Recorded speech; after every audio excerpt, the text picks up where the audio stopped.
There is widespread and justified outrage after President Trump doubled down on his comments condemning both sides following the violence and death between white supremacists and counter-protesters.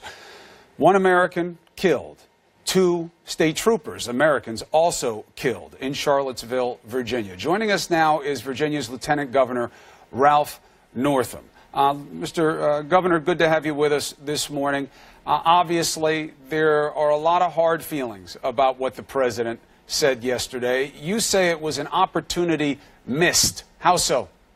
Absolutely, Chris, and thanks for having me on this morning. But, you know, we've had a horrific few days in Charlottesville, just a wonderful city in Virginia with a beautiful University of Virginia. Our children are getting ready to go back to school this weekend, and for, you know, white supremacists and neo-Nazis to just march into Charlottesville bringing their hatred and bigotry and violence, it's just something that we in Virginia don't condone. And the governor and I have been very clear and have told these folks they're not welcome in the Commonwealth of Virginia and to please go home. You know, we're trying to start the healing process, Chris, and today Heather Heyer will be laid to rest. We will be at that funeral certainly to support her family and offer our condolences, and for the president to continue to say that this violence is coming from various sides. It's very clear where it's coming from. It's coming from white supremacists who brought their hatred and bigotry into the Commonwealth of Virginia, and we don't need them here, and we would ask them never to come back.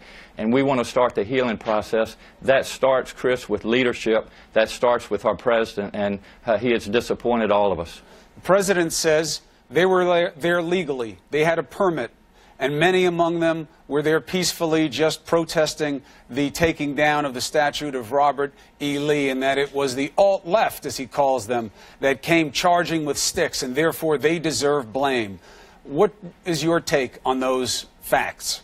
Well, I think his facts are very incorrect. And, you know, this is a peaceful city in Virginia, and for white supremacists to march in with torches and with semi-automatic weapons, you know, we believe in the First Amendment, freedom of speech, but we certainly don't condone violence. So I'm not sure what he's looking at, but they brought this violence in. We then had the individual, as you know, that weaponized his vehicle, ran down a street of crowded counter-protesters, peaceful people, killed Heather Heyer and injured many others. And again, this is unacceptable in Virginia, and we just assume they'd not come back. The white supremacists and haters that were there were cited for unlawful assembly, were they not? It was found that the way that they were protesting, the way they were conducting themselves, was actually against the law.